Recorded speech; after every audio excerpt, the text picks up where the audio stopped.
with its team and staff for Monday, September the 25th, 2023. I'd like to hereby call this meeting to order. I have a motion to be resolved that the council meeting of the municipality now be opened at 6 p.m. Moved by Councillor Ward, seconded by Councillor Smith. All in favor? Carried. Thank you. Confirmation of agenda. Any additions, deletions, or amendments to the agenda? Seeing none, I have a motion that resolved that the Council of Municipality of South Dundas approve the agenda as presented. Councillor Vino, seconded by Councillor Ward. All in favor? Carried. Item number 3, disclosure of pecuniary interest and general nature thereof. Yes, Deputy Mayor St. Pierre. Thank you, through you, Mayor Brian. Declare on 6A, Dutch Meadows Phase 2, as I'm employed by the civil engineering company that represents Swank Construction. Thank you. So noted. I will also disclose pecuniary conflict of interest on 10B, Seaway Surge Facility Usage Request, based on I am president of the Seaway Surge. Any others? Seeing none. Number 4, adoption of minutes. I have a motion that be resolved that the following meeting minutes and open and closed sessions be adopted as circulated for September 11th, 2023. Moved by Councillor Ward, seconded by Councillor Vino. All in favor? Carried. Thank you.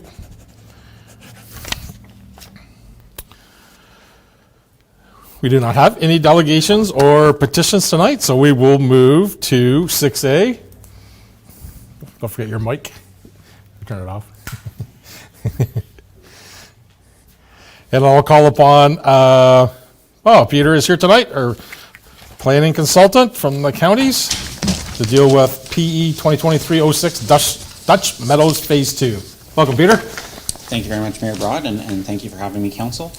So this is to endorse the conditions of a draft approval for the subdivision that we had the public meeting for at the last council meeting.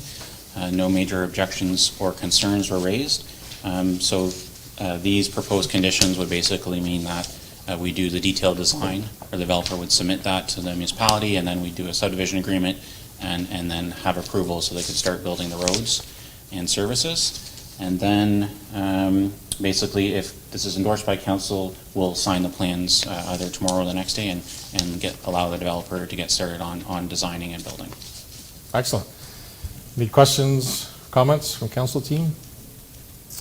Okay, seeing none, I have a motion that the council supports plan of subdivision application number 01 SDS 2023 based on the condition of approval described in Schedule A of the action request dated September 25th, 2023, and further that these conditions be forwarded to the United Counties of SD&G and the applicant representing the municipality formal comments on the proposal.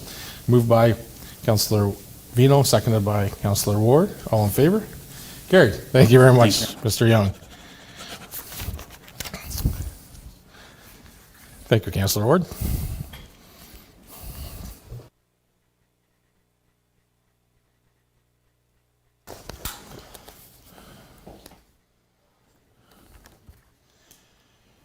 Okay, moving to item 6B, CS 2023-07, temporary exemption of nuisance bylaw number 2016-20. Clerk LeBrun, would you wish to briefly speak on the request? Before council tonight is a request for temporary noise exemption to bylaw 2016-20. So the property owner at 10363 Chest Road will be hosting a wedding event this upcoming Saturday. The applicant is requesting an exemption from the activities in Schedule 2 of that bylaw, which is the prohibitions of time.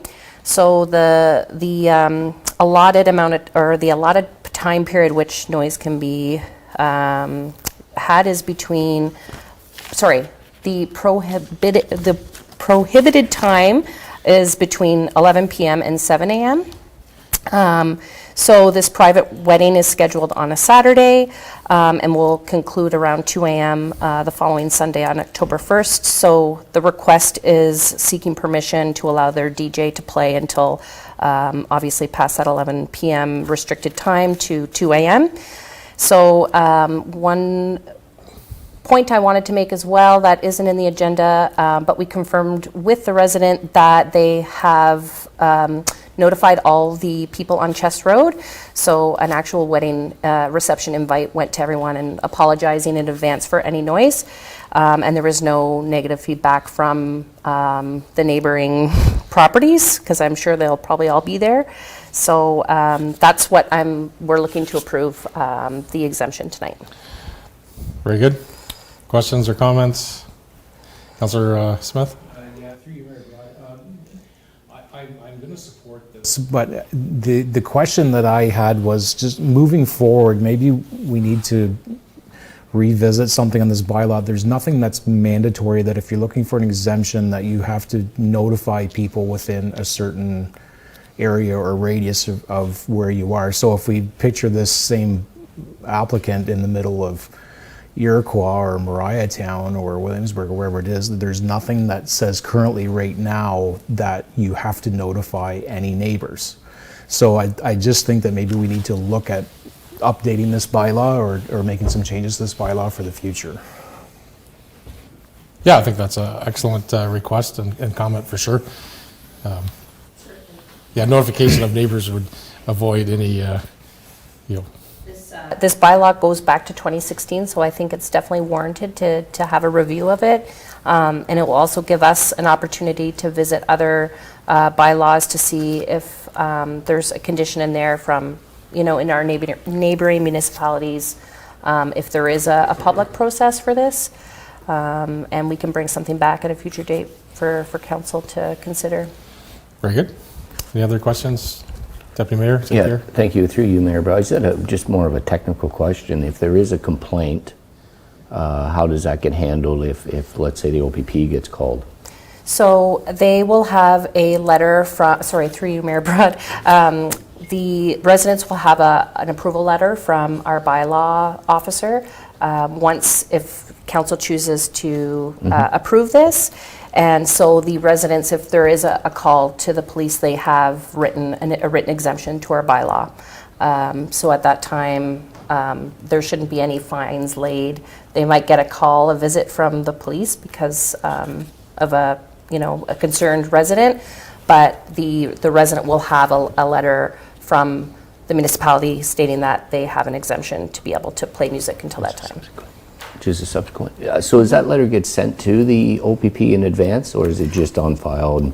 I would have to confirm with our building and bylaw department. I apologize, I don't have that answer, but that might be something Just they wondering. do. I'll confirm. Okay, no, Might be just good wondering. practice to do that, though. Yeah, okay, thank you. Thank you. Any others? Okay, so I have a motion that the Council of Municipality of South Dundas accept report CS 2023-07 to grant a temporary exemption request under bylaw number 2016-20, specifically general provisions, prohibitions by time for an event to be held on Saturday, September 30th, 2023. Moved by Councillor Vino, seconded by Deputy Mayor St. Pierre. All in favor? Carried. Thank you very much, Clerk LeBrun.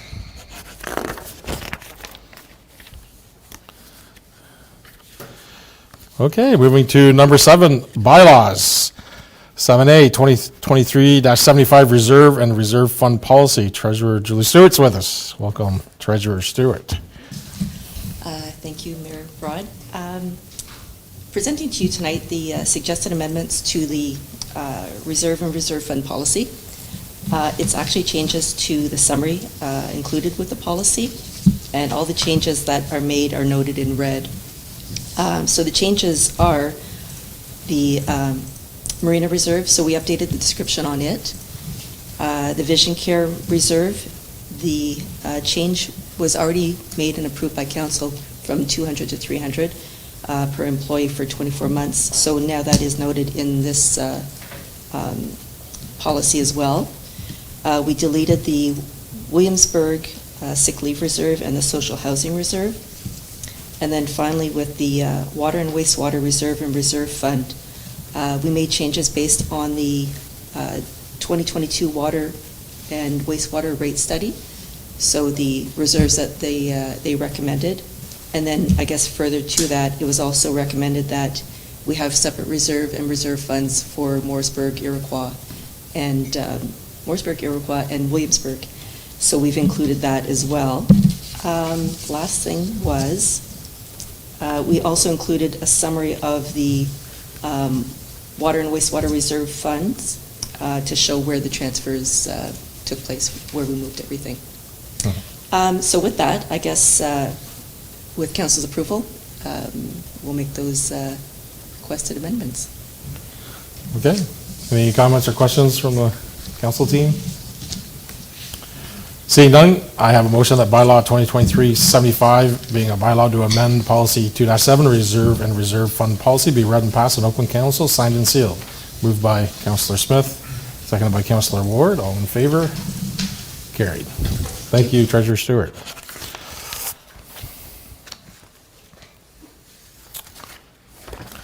Okay, boards and committees. So under 6B, there was an Iroquois Waterfront Committee held September 20th. Deputy Mayor, any updates to share with us for tonight? Sure, through you, Mayor Broad, we did have a meeting, as you said, on September 20th. We did welcome our new member, Nat Paget. She brings pretty good energy to the group right off the bat, so I think she's going to be a very good addition to the committee. A lot of the stuff has been kind of ongoing and talking about the different stuff. They're looking again at beautifying the pathways and what kind of trees, wildflowers and stuff, and bushes and whatnot. So they are going to be, they may be going out and obtaining a company to help with kind of some drawings, just to get them, to make sure we've got the proper species, especially if they need to be native species. They need to be kind of for some dry seasons, but for sometimes when the water level is high, it does spill over in a couple areas along the shoreline. So that's one of the things we're looking at. The other thing that they're kind of looking at to see if there needs to be some type of washroom, porta potty down by kind of the marina end. We kind of have one at the beach. They don't think the marina washrooms is really a good fit to get people to kind of going across the boat launch and stuff back and forth. So they are thinking about putting a proposal together to maybe get a porta potty place there next year for 6 months and see how it goes, if it gets used or not. One of the other things that, and I think they talked about it previously, was accessibility for the beach, having some type of matting place, so if anybody has accessibility challenges, that at least they can get in and get to the water and in the water if they so choose. So it's kind of a barrier-free initiative that the waterfront is looking at. Other than that, one of the things we did talk about, and I need to talk with the clerk a little bit more, and perhaps Shauna, is increased advertising of the waterfronts, in particular the airport, the campsite, our programs that we have, like the bench policies and the rentals and the tree planting and stuff. And I guess it was kind of suggested that perhaps we could maybe take another look at how we present that on our website, and maybe see somehow if we can, make that a little bit more spectacular, I guess, than just a municipal blah. I'm not saying it's blah, I'm just, so that's what a couple of the things that they want us to reach out and talk to the municipality about and see if we can improve on that. So just some items like that, and I'm sure the Morrisburg waterfront would probably like that as well, if we could get a good plug and Do you have good website. a question? Have we started to let some grass grow longer yet, or are we looking at that for next spring? Because we talked about that at previous meetings. No, I believe they're starting to Right. let it grow longer. I mean, it should be implemented right away. I know David and Mr. Ross walked the site a number of times, so I think they've got the areas all kind of defined. So hopefully the grass is growing a little bit, which reminds me, on the lighting program as well, I didn't have a firm date, but I take it that that's hopefully going to get underway shortly. David is supposed to let us know if the contractor is still available to do the work this year or not. So hopefully we do. I'd hate to miss that opportunity to get that project completed. So a few highlights. Excellent. Thank you, Deputy Mayor. Under 6C, SDG County Council. So we had a County Council meeting last Monday. Deputy Mayor and I both attended. A few highlights from the day. We had delegation from the Social Development Council. Their funding has ended through Ontario Works, and they're looking for support from the City of Cornwall and the county's SD&G for funding. That'll be discussed further at budget times. Otherwise, not many other delegations, a bunch of reports. We are going to enter into budget talks for the counties in December, and we're going to have a review of level of services at the counties at the end of September, which will be really good for us to be able to report back to know what we can expect, especially for county services and our county roads, which is a good topic. Two other things. One is we worked on and passed with a few changes to the SD&G strategic plan. So that was a document presented. The final document will be out soon. We had a draft copy, so we had a few changes on that, which we'll be able to use when we enter into our strategic planning in November. So that'll be good to have that pieces of information. And lastly, I just want to remind everybody that we're coming up to SDG Reads. So there was a series of books by Maureen Jennings that we're sponsoring and that are for sale at all of our libraries in the county, specifically Morrisburg, Williamsburg, and Iroquois. And on October 23rd, Maureen will be in Avonmore for an event, a speech and a meet and greet for anybody that wishes to meet the author, Maureen Jennings. And there's 3 books we're specifically reading, but she is the author behind the Murdoch Mysteries, that is a TV show you may know of. So that's kind of fun for SDG Reads. So please visit your local library. And that was basically it from the county's meetings. Nothing to add, Deputy Mayor? No, that's good. The agenda, and I think you've hit all the highlights. Councillor Smith, South Nation Conservation Meeting. Yes, so on September 21st, I was at a South Nation Conservation meeting for this month, and so a few things to report. The Oak Valley Conservation Area, which is in North Dundas, just north of County Road 5, so east of Halbert area, they did a shoreline restoration project there. They planted 280 shrubs. That was just, I believe, last weekend, I believe they did that. They've been working all summer. They've had their summer students removing a bunch of water chestnut plants from the Castor River as well as the South Nation River. That's an invasive species that has popped up in Eastern Ontario last year. So they're working at that. There's a dredging project going on at the Port of Johnstown right now. So any of the farmers who are listening, that's going to allow, basically there's, if you can picture in your mind, the south side of the port at Johnstown right now, I believe, is unusable because the dock is degraded and there's sediment built up in the bottom. So they're dredging right now to try and get that back so they can use that side of the port again to fill ships. So that's going to help whenever that gets done. Not too long ago, there was a donation of land to South Nation in the Iroquois area, 19.5 acres. There's going to be a press release coming out for that shortly.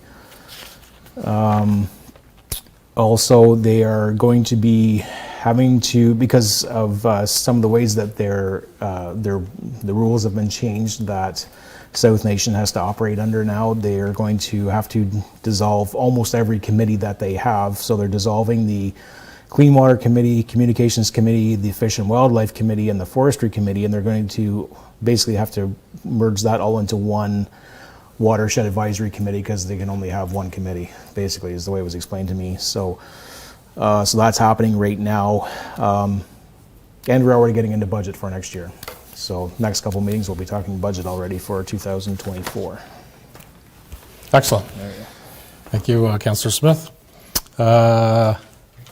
8E, Morrisburg Waterfront. Councillor Vino, any updates to share? Yeah, we did just recently have a meeting, and with council's kind of general approval of our kind of master plan that we had come up with, we started to work more towards some, I guess, next steps for that. And so included in that was we started our talks for budget time as to what we might be requesting for next year. We identified parking along, the waterfront being kind of the utmost priority at this point. With the ball diamonds being used as much as they are these days, the beach and just our general waterfront has exploded, for lack of a better term. That's what we're going to be trying to focus on for next year to see if we can get some parking along both sides, like angled parking along both sides of that road. So Director Jansen's going to be looking into kind of ways to go about that and who to use for, we have to go out for an engineer for that. And so he's going to check into some ballpark pricing and whatnot, and then we'll have to he'll be able to then put together a tender to go out for consultation on that. Our waterfront snake, that's our rock snake down by the waterfront, was officially named Morris. And so Morris is growing. And there's been a few additions down there. You'll see some of the school kids and whatnot down there adding rocks to it. So if anybody in the community wants to add their personal touch to Morris, they're more than welcome to. We agreed on 2 locations for fishing line disposal units at the waterfront for all the people that are fishing down there. And we spoke about some more tree planting along the, filling in the gaps along our new walkways. And I believe we're meeting with a professional, like a consultant on that from Chesterville this week, to go, same idea, to go over species and whatnot, because we have had some comments from public where, you know, if you put in certain trees where they block the view of the river while you're driving by, that's not really what we're looking for, more of a canopy than we are. So, you know, your evergreens that go right to the bottom. So we're going to meet with a consultant to make sure we don't put the wrong trees in there. And I believe Michael Burton is also working on planting a larger tree, a much more mature tree, down at the dog park, because the young trees won't last too long with the dogs around. But they, as most of you know, there was a couple, what trees were there that got the beetle that had to get taken? Ash borer? Ash borer, They were yeah. ash trees, and so we had to get them taken down, so there's no shade at the dog parks anymore. So they're working on a project down there to get some more tree, because that's Nice. also being used extremely well. Yes. So, I think that's it for the Waterfront Committee for now. But Excellent. Stay tuned for budget time. Excellent, thank you. Looking forward to more of that. Questions? Just on your design, maybe that's something we should maybe tag team, get the same designer to look at both waterfronts. For the trees? Yeah, for your trees and Yeah. stuff. Yeah, So I can pass on that name to you if I you believe want to. Trish had a person in Chesterville that she was going to meet with. Okay. So, but yeah, we could. Yeah, it just seems like together. that's one of the Yeah. things Well, we and should we could be. get some continuity between the two Yeah. waterfronts, right? Yeah, okay. I'll at least pass that Also on to you, purchasing, Councillor. matter of fact, we might get a better buy if we can purchase together. Yeah, the individual that's doing the Iroquois, he will do kind of the design, but then he's got planting capabilities, purchasing capabilities, all of that. So Okay. that program could grow. So I'll pass you on to pass you the name, and hopefully we can make that work. I do have one other thing that came up, and it kind of spiraled. So we were talking about a Christmas tree at the waterfront, and the group, we all started to talk, and we thought, so this is where it gets away from waterfront, but this is something to think about. We talked about our roundabout up here, and Director Jansen had mentioned that there was a concrete pad poured in the roundabout whenever it was initially designed, and that the counties will pay 50% of any decorations, anything we want to do in there. So the idea was something like Cornwall at the traffic circle, where they have the post that goes up the middle, and then Create a Christmas tree. the light strands that come down. Food for thought, because we thought we could get that done before Christmas this year, and it might be a real nice centerpiece for the town. So, and maybe we could, if similar facilities were put in at Iroquois at the time, we might be able to do both of the roundabouts. So, food for thought. Sure, something we could have Director Jansen and or the Yeah. roads Yeah. look at. Excellent, thank you. And then under 8F, Economic and Community Development Committee, unfortunately, due to a few last-minute work commitments for some of the committee members, we didn't have quorum, but we didn't cancel the meeting. We spent time with Economic Development, Rob Hunter, just doing some training and then creating future agenda topics. So it was worthwhile for us just to chat and do that and prepare for our next meeting. So that was excellent. Okay. Any other council meetings or committee meetings, representatives we were at to share? Okay, seeing none. Move on to number 9. So under the consent agenda, so 9A, the Morrisburg waterfront cross-country request. I will comment a little bit more on this. So this is the second year that through North Dundas High School and the SD&G cross-country running, they've requested we close up part of the waterfront for them to execute their cross-country run. So this is great to have students bust into our community and execute this activity with the school. So I think I'm super happy that we're able to support that and have the staff available for that. B, Economic Development Committee minutes from July. Iroquois Waterfront Committee minutes from June. D, a resolution from the town of Grimsby on establishing a livable income. E, resolution in the city of Hamilton, abandonment greenbelt development. F, municipality of Wawa, Northern Institute of Chronic Pain. And G, resolution from the township of Karamihi, a traffic act amendments. So I have a motion that all items listed under general consent of the agenda be adopted as presented. Councillor Smith and Councillor Vino, all in favor? Carried.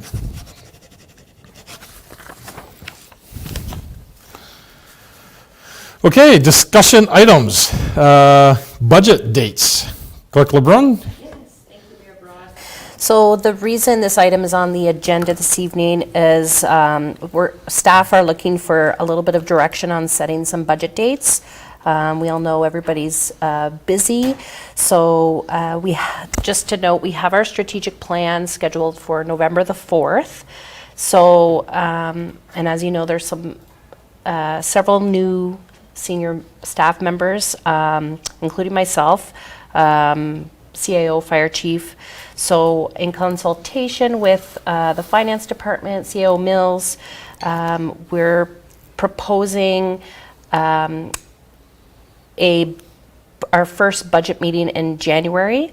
However, we would like to be able to provide council with the budget documents well in advance, so they have some time over the Christmas break to review it, so that when we set a budget date in January, that you have all your comments and ideas ready to go.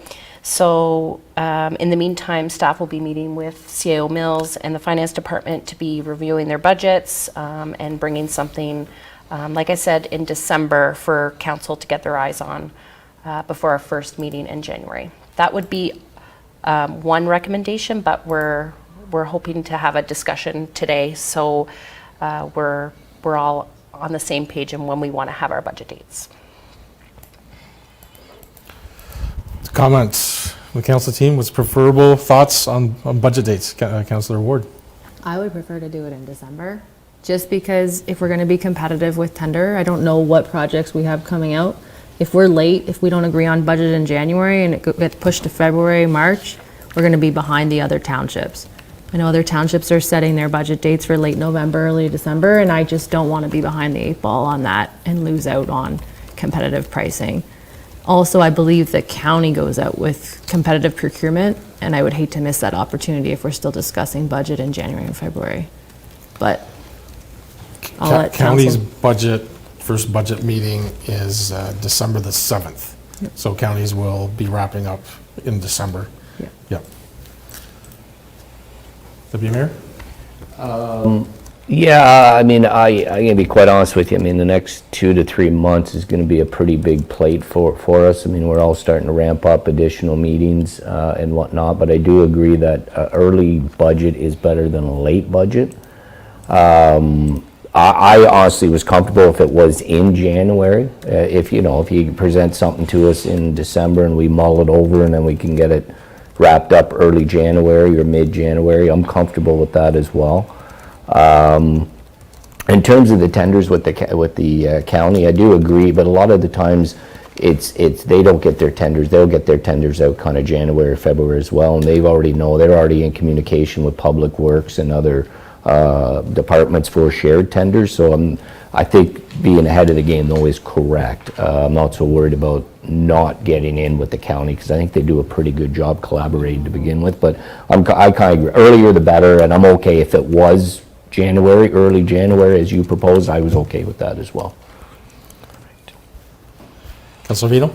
I agree, earlier the better. better, even if we could get one meeting in before January, that way we could mull it over the holidays and then come out swinging right early in January and get it done by the second week of January.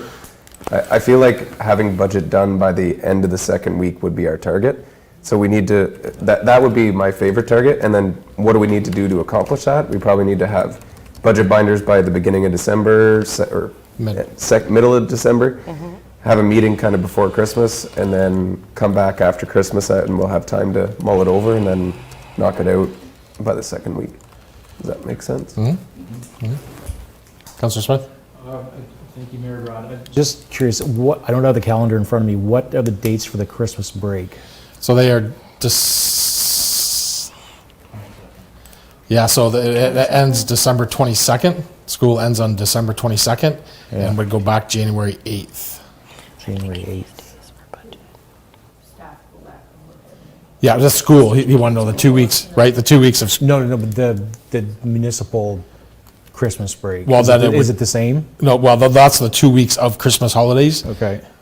So Christmas is on Monday, the 25th, and New Year's Day is on January 1st, so Monday. The chances are that week is there, will be shut down for that week, or We would typically be closed. Monday, Tuesday anyways. Yeah, the 27, 28, 29, right? Yeah. But, but those are Is it just school one, holidays. Just 1 week? It's just what? Just 1 week? Typically. Okay. But those are school holidays, and that would be typically a high vacation request period of Okay, our correct. employees, because their kids Correct. are not in school. So we should not plan a budget day for, say, January 2nd Third. or 3rd Correct. or 4th? Correct. Right. Yeah. Yeah. Councilor Vino? I just was looking at the calendar. The 18th, 19th, and 20th of December. The Monday, Tuesday, maybe, somewhere around there. If we have our first meeting around then. I personally going to have a hard time doing any more day ones, to be quite honest with you. I'm very slim on my holiday times. Would we, just think about what we did last year, we did do our water and wastewater first, and we did that on a Saturday. That could be something we could do again, and have that completed, and then look, that first week of January, like the January 8th, 9th week, to dive into the rest of the budget. I like Or that. you would like to, How would you, are you better at evenings? Like if we did 2 evenings in a row? Like, I personally is good with evenings. I'm personally good with evenings. It's just like if we wanted to do evenings? 2 evenings on Or the 18th day. and 19th, and then that'll give us some information, and then we may have to do a day in January Yeah, to that's finish fine. budget. that's fine. But that would be, maybe it's 3 days, or 2 evenings in a day for budget? Sound reasonable? comments, Clerk LeBrun or CEO Mills? So, through you, Mayor Broad, so we have a council meeting on the 11th, a regular council meeting. CO Mills and I were just chatting, having a side conversation, just wondering if we could use that same day as a budget meeting. Or, I know the 18th you have a county council meeting, Mayor Broad, and Deputy Mayor St. Pierre. So are you looking at the evenings of the 18th and 19th? Is that what you, I missed that, sorry. Yep, potentially. Okay. What about, what about the evening of, like midweek, like the 13th, 14th? It's a Wednesday, Thursday. Okay, so it sounds like council is definitely in favor of evening meetings, budget meetings. And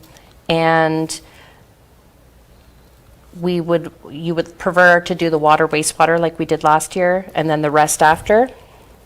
Okay, good. I think it would be a couple evenings, and then we still understand that we'll need a day to, we'll still have to do a day in January. Okay, But just a couple evening preliminary ones, and then we can mull it over through the holidays, and then hopefully finish it in that one day in January, I think is what. okay. So perhaps then we could, like I said, on the 11th of December, which is our regular council meeting, we could include a budget, one meeting a budget meeting in the 11th, part of the regular council, and then the 18th evening, another budget meeting, and then another one in January. Would that be I think that's, acceptable? So we'll, Yep, works for me. so I'll take those comments back, and then work with CO Mills and our finance team to just nail down those dates, and then once we bring them back at the next meeting for approval, then the public, we'll notify the public of our budget dates and our plan moving forward. Okay.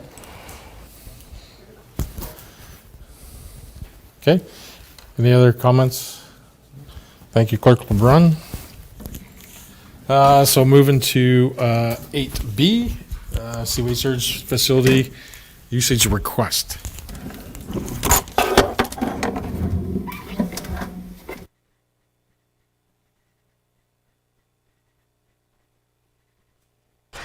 All right. Through you, Deputy Mayor St. Pierre. So I'm presenting this report on behalf of Director Jansen, who's not here this evening. So the request before you came from the Seaway Surge to enter into a lease agreement for seasonal use of 5 College Street in Iroquois, otherwise known as home of the Dundas Archives. The municipality, of course, wants to support every recreational group in South Dundas, and it appears that storage is an issue for many groups.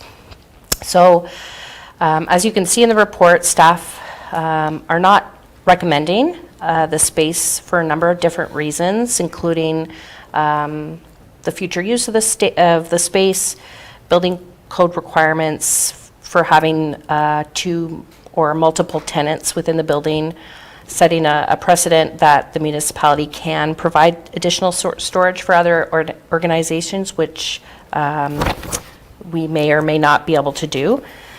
So you can see 2 recommendations in front of you for alternative solutions. One of them being is to allow the space for the sorting free of charge, so that the Surge can use the area to sort their equipment, and then use that budgeted amount to purchase or rent or lease a storage locker.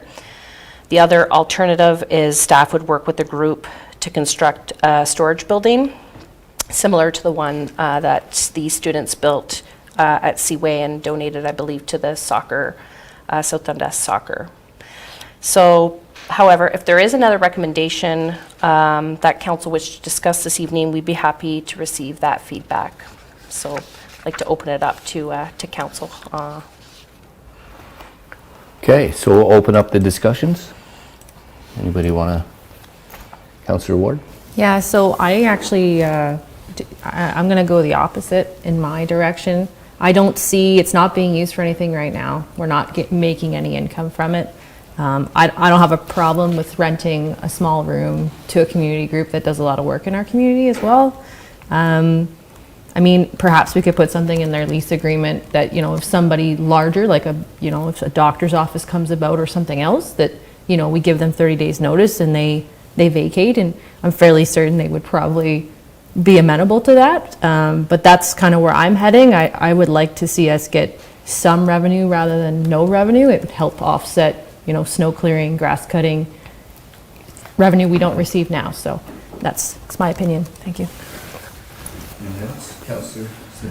Yeah, I'm gonna agree with Councillor Ward. I mean, it was $1,500 was gonna be the amount I mean, it's gonna help pay some of the property taxes. I mean, that was the first thing that I thought of, and I mean, as long as there's a stipulation that at any point in time, if it gets rented out, that they have 30 days and they're gone, and then I'm fine with it. Councillor Vino? Yeah, so I'll agree with that. My only fear is, 1, the precedent, and 2, I've always kind of been somewhat against government or municipalities or cities or whatever, I guess, taking work that other folks, like, I guess that their business model in this case would be storage, and we're going to store at a lesser rate because it's subsidized, and so it's taking business away from them. It'd be just like if we got into the business of I don't call it a hardware store. You'd be competing against a local business. But I do agree that some revenue is better than no revenue, and the Seaway Surge has done an incredible job developing the ball diamonds around here and the usage of them. So for that reason, I can support this. So I had some similar thoughts to everyone. A couple questions though. If we were to rent out for the September to March, and let's say we are lucky enough that somebody comes along in January and wants the larger area, are we just going to do this on a monthly basis then? Just split the 1,500 to the 6 months, so then they're just paying a monthly fee versus, getting it up front, and then something happens, they only have it for 3 months, having to give them money back. Is that kind of the thought process, or? I think that, sorry, through you, Deputy Mayor, I think the way the agreement can be written is at our discretion. So if it's a month-by-month basis, depending on other interests of that space, we can include that in the contract, that as long as there's no, there's no risk of another organization using it, like you said, a medical office, we can word the agreement that way to reflect that. I think we want a fairly simple agreement. We don't Yes. need more than one page. The other question I have is, so we have the archives, and then there's another couple ladies that are in the building as well. Correct. How does, do we charge them for that rent, or are they there for free? What's? So the UELC, which is the United Empire Loyalist Group, they occupy the space with the archives. However, there is no agreement in place with them. They are essentially using it without a cost associated with it. This was established, when the archives, I think, were first established in 2016, and so they do operate separately, but they occupy the space, and it's only the archives who have an agreement and I guess a cost associated with the rental of that space, and that's mostly been historical.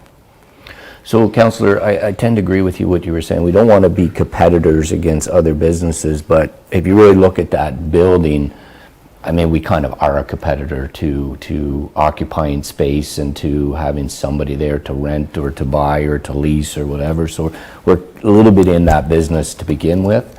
I do tend to agree with you though, but to be quite frank with you, if 3 or 4 groups came to us and said they want to rent that space for $1,500 and we can accommodate 3 or 4 groups, all the more power to us. At least that building of ours is getting occupied until such time as we do find a leaser or a buyer or somebody that can use it. But I hear what you're saying, and I don't disagree. I tend to agree though with everybody that I think we do offer up space in our arena. I think we do offer up space to hockey and to the figure skating. So this is a request, and if anybody else had come with this request, I certainly would have been in favor to recommend just leasing it out for a short-term period. Let's see what happens.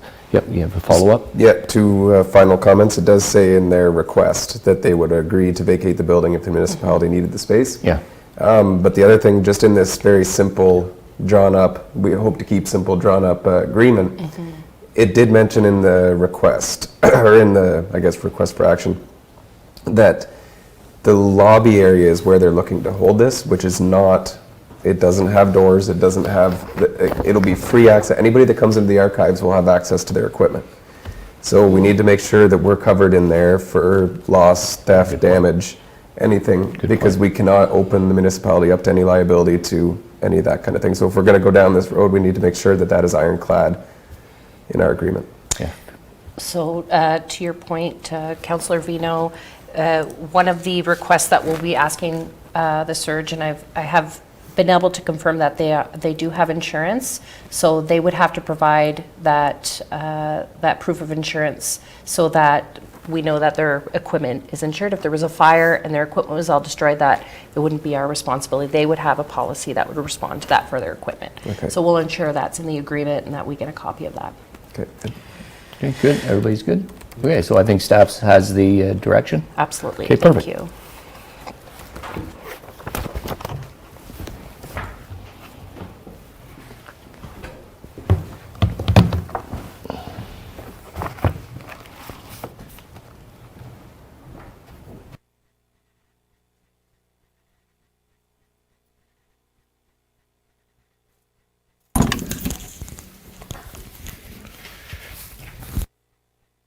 Okay, moving to item number 11, notices of motion. Do we have any notices of motion tonight? Seeing none, we will go to a closed session, so I'll just do a wrap now, and then I'll have the motion for closed session. One thing I just wanted to mention is Truth and Reconciliation Day is coming up on the 30th, and we are hosting an event here at the municipal building on Thursday so that we can include kids from the two schools we've invited to come to be part of that. We have the Grand Chief is coming and some other dignitaries and some music on Thursday afternoon, 2:30ish. So if anybody in the public wants to come, but certainly staff and some of us from the council team will all be there for that. So just wanted to mention that. I just wanted to wrap up by say Matilda Pig Roast is this weekend, so if you haven't got your tickets, please do so. And I want to thank all the volunteers that put in some excellent work at Harvest Fest over the last weekend. We had 2 back-to-back great weekends because we had Apple Fest the weekend before. So thank you to all the volunteers that put in their time. I certainly enjoyed a lot of food at those events. And I know our deputy mayor enjoyed apple crisps yesterday, so as he was a judge. So again, thanks everyone in the municipality for participating and all the volunteers that participated, and to any of our staff that through roads and the fire department, facilities groups that had to do some extra work or different work as we prepared for those events. So I think everything went smoothly, and we had a great weather weekend. So thank you to everybody that did that. And again, I'd like to thank the staff for tonight working on the agenda, and everybody that's watched us tonight on live as a recording. But I do have a motion that we move to closed session. So let it be resolved that council moves and convene to closed session to discuss the following items. Under section 23 of the Municipal Act, a meeting in part closed to the public so that a personal matter about an identified individual may be discussed at a municipal or local board employee. Moved by Councillor Vino, seconded by Deputy Mayor St. Pierre. All in favor? Carried. So signing off from our recorded version. Thank you very much.